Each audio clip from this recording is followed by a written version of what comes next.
Hello ಬಂಧು ಬಾಂಧವರೇ, ಸ್ನೇಹಿತರೆ, ನವರಾತ್ರಿ ಹಬ್ಬದ ಹಾರ್ದಿಕ ಶುಭಾಶಯಗಳನ್ನು ಕೋರುತ್ತಾ ಲಿಸನ್ ಟು ಮೀ ಅಂದರೆ ನನ್ನ ಮಾತು ಕೇಳಿ ಎಂಬ ಈ ನನ್ನ ಯೂಟ್ಯೂಬ್ ಚಾನಲ್ಗೆ ತಮಗೆಲ್ಲರಿಗೂ ಕೂಡ ಸ್ವಾಗತ ಸುಸ್ವಾಗತ.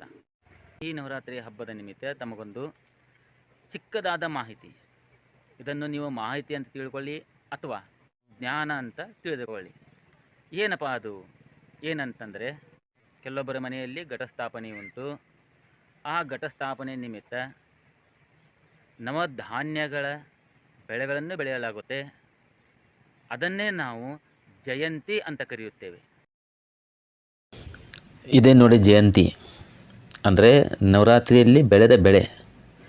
ಘಟಸ್ಥಾಪನೆ ಮಾಡುವಾಗ ಮಣ್ಣಿನ ಪಾತ್ರೆಯಲ್ಲಿ ಹೊಲದಿಂದ ಶುದ್ಧ ಮಣ್ಣು ತಂದು ನವದುರ್ಗಾದೇವಿಯರ ಹಾಗೂ ನವಗ್ರಹಗಳ ಪ್ರತೀಕವಾಗಿ ನವಧಾನ್ಯಗಳನ್ನು ಇಲ್ಲವೇ ಜೋಳ ಅಥವಾ ಗೋಧಿ ಅಥವಾ ಸದಕಗಳನ್ನು ಆ ಮಣ್ಣಿನಲ್ಲಿ ಸರಿಯಾಗಿ ನೆಟ್ಟು ಬೆಳೆ ಬೆಳೆಯಲು ಬಿಡುತ್ತಾರೆ.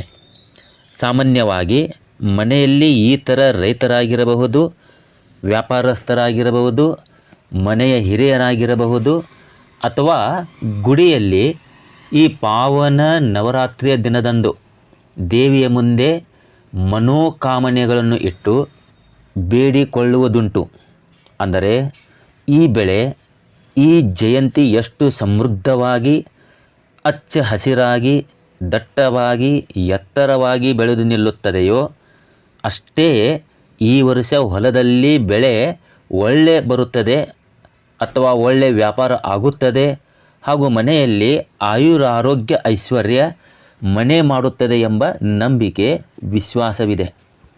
ಒಂದು ವೇಳೆ ನಾವು ಬಿತ್ತಿದ ಬೀಜಗಳು ಸರಿಯಾಗಿ ಮೊಳಕೆ ಒಡೆಯಲಿಲ್ಲ, ಸರಿಯಾಗಿ ಬೆಳೆಯಲಿಲ್ಲ ಅಥವಾ ಹಳದಿ ಬಣ್ಣಕ್ಕೆ ತಿರುಗಿ ಬಾಡಿದ ಹಾಗೆ, ಮುದಡಿದ ಹಾಗೆ ಈ ರೀತಿ ಕಂಡುಬಂದರೆ ಇದು ಈ ವರ್ಷದಲ್ಲಿ ಆಯುರಾರೋಗ್ಯ ಐಶ್ವರ್ಯಕ್ಕೆ ಅಶುಭ ಅಂತ ನಂಬಲಾಗುತ್ತದೆ. ಇನ್ನೊಂದು ಮಹತ್ವದ ವಿಷಯ ಏನು ಗೊತ್ತಾ? ಈ ಜಯಂತಿಯನ್ನು ವಿಸರ್ಜನೆ ಮಾಡುವ ಮುನ್ನ ಈ ಘಟ್ಟದಲ್ಲಿಯ 9 ಜಯಂತಿಗಳನ್ನು ಅಂದರೆ ಸಸಿಗಳನ್ನು ಬೆಳ್ಳಿ ನಾಣ್ಯದಿಂದ ಇಲ್ಲವೇ ಯಾವುದಾದರೂ ಕಾಯಿನ್ದಿಂದ ಕತ್ತರಿಸಿ ಈ ಸಸಿಗಳನ್ನು ಹಳದಿ ಅಥವಾ ಕೆಂಪು ದಾರದಿಂದ ಕಟ್ಟಿ ಮೊದಲು ದೇವಿಗೆ ಅರ್ಪಿಸಬೇಕು. ನಂತರ ಪ್ರಭು ರಾಮನಿಗೆ ಸಮರ್ಪಿಸಬೇಕು. ಈ ರೀತಿ ಇಂಥದ್ದೇ ಇನ್ನೊಂದನ್ನು ಮಾಡಿ ಮನೆಯ ಅಲ್ಮಾರಿಯಲ್ಲಿ ಇಡಬೇಕು. ಹೀಗೆ ಮಾಡಿದರೆ ಇದೇ ವರ್ಷ ಹಣದ ಕೊರತೆ ಅಥವಾ ಸಮಸ್ಯೆ ಇರುವುದಿಲ್ಲ ಎಂಬ ವಿಶ್ವಾಸವಿದೆ. ನಿಮಗೆ ನಂಬಿಕೆ ಇಲ್ಲ ಅಂತಂದರೆ ಈ ರೀತಿ ಭಕ್ತಿಯಿಂದ ನವರಾತ್ರಿಯಲ್ಲಿ ಒಮ್ಮೆ ಮಾಡಿ ನೋಡಿ. ಏಕೆಂದರೆ ಈ ಜಯಂತಿ ನವರಾತ್ರಿಯಲ್ಲಿ ಅಥವಾ ನವರಾತ್ರಿಯ ದಿನಗಳಲ್ಲಿ ಅಂದರೆ 9 ದಿನ ಆ ಮಹಾತಾಯಿಯ ಸನಿಹದಲ್ಲಿ ಬೆಳೆದಿರುತ್ತದೆ. ಬೇಕಾದರೆ ವಿದ್ಯಾರ್ಥಿಗಳು ಒಂದು ಜಯಂತಿಯನ್ನು ಅಂದರೆ ಒಂದು ಸಸಿಯನ್ನು ಬೇಕಾದರೆ ತಮ್ಮ ಒಂದು ಪುಸ್ತಕದಲ್ಲಿ ಇಲ್ಲವೇ ಕಂಪಾಸಿನಲ್ಲಿ ಇಟ್ಟುಕೊಳ್ಳಬಹುದು. ಈ ಥರ ಮಾಡುವುದರಿಂದ ಓದಿನಲ್ಲಿ ಏಕಾಗ್ರತೆ ಇರುತ್ತದೆ ಹಾಗೂ ತಾಯಿ ದುರ್ಗೆಯ ಆಶೀರ್ವಾದ ಸದಾ ನಿಮ್ಮ ಮೇಲೆ ಇರುತ್ತದೆ ಎಂಬ ಗಾಢ ವಿಶ್ವಾಸವಿದೆ.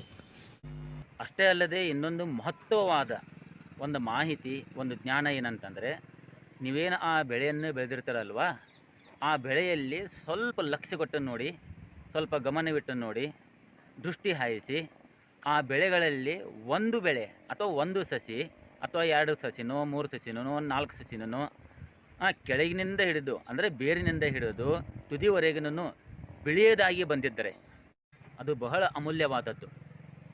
ಅದಕ್ಕೆ ಬಹಳ ಮಹತ್ವವಿದೆ. ಅದಕ್ಕೆ ಅಂದಿದ್ದೆ ನಾನು, ಎಲ್ಲರ ಮನೆಯಲ್ಲೂ ಅದು ಆ ಥರ ಬೆಳೆ ಬರಲ್ಲ.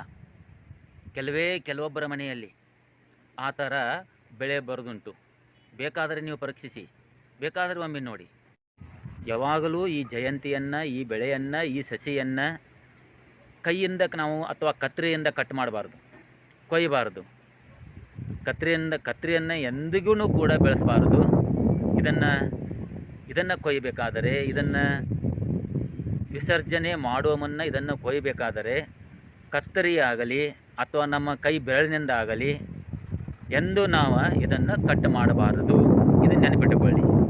ಕೈಯಿಂದ ಯಾಕೆ ಕಟ್ ಮಾಡಬಾರ್ದು ಅಂತಂದರೆ ಉಗುರುಗಳು ಬಿಟ್ಟಿರ್ತೀವಲ್ಲ, ನಾವು ಉದ್ದವಾಗಿ ಒಂದು ಉಗುರುಗಳನ್ನು ಬಿಟ್ಟಿರ್ತೀವಿ. ಆ ಉಗುರಿಂದ ನಾವು ಯಾವಾಗಲೂ ಅದನ್ನು ಚಿವುಟಬಾರದು, ಇದು ಅಶುಭತನ.